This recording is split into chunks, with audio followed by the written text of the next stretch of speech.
Chapter 16. Chaplin and Changing Times in America. When the Cold War was getting more intense, things were changing in the United States.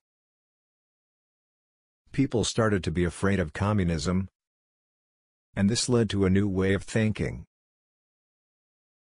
Many Hollywood people were accused of being communists and were not allowed to work.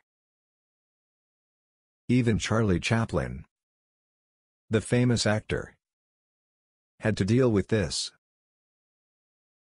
Chaplin's movies and what people thought about his ideas got him in trouble. His film Modern Times seemed like it was saying bad things about capitalism. Also, in the movie, he talked about bad things like murder and big destruction. This made people think he believed in certain political ideas. Chaplin was not quiet about talking against war and making movies about important issues. This made some people really like him. But it also made some people not like him at all. In some places, they even stopped showing his movies. Chaplin's ideas were strong, and they touched many people.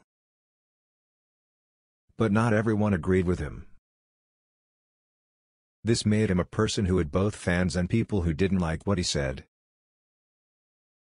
Chaplin and Hitler had very different ideas and beliefs. Chaplin cared a lot about peace, talking about important things, and showing kindness to people. On the other hand, Hitler had a terrible way of thinking that caused a lot of harm. The movie The Great Dictator is proof of how Chaplin used his fame to talk about important problems happening in the world. In May 1942, even though Chaplin was not feeling well, he gave a speech. He wanted to support the Soviet Union. But some people thought this meant he liked communism.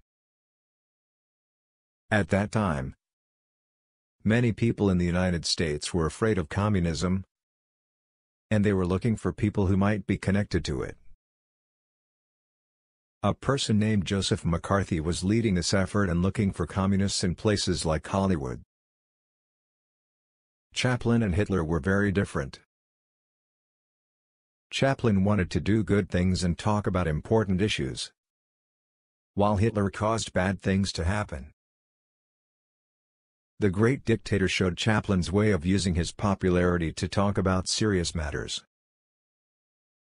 His speech about the Soviet Union also led to people thinking things about him that weren't true.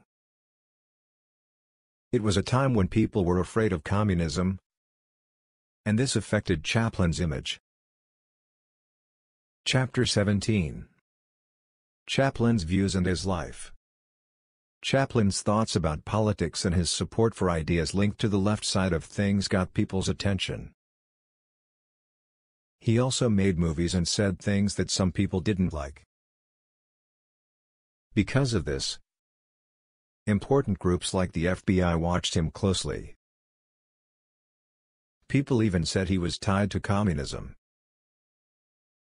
This got worse over time, and in the 1950s, he was not allowed to be in the United States anymore.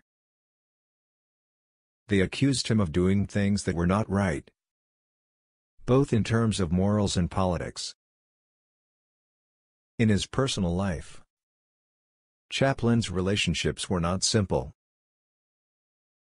He got married many times, and this sometimes caused problems because of the age differences between him and his wives. He married Mildred Harris and then Rita Gray, and both of them were much younger than him. He also married Lita Gray, who was an actress. Their relationship was not easy, and they had 2 kids before they got divorced. His last marriage was with Una O'Neill, and they had 8 kids together. They stayed married until he passed away. Chaplin's personal life was often scrutinized by the media, adding to the controversies surrounding him. His political views, relationships, and legal battles contributed to a complex public image.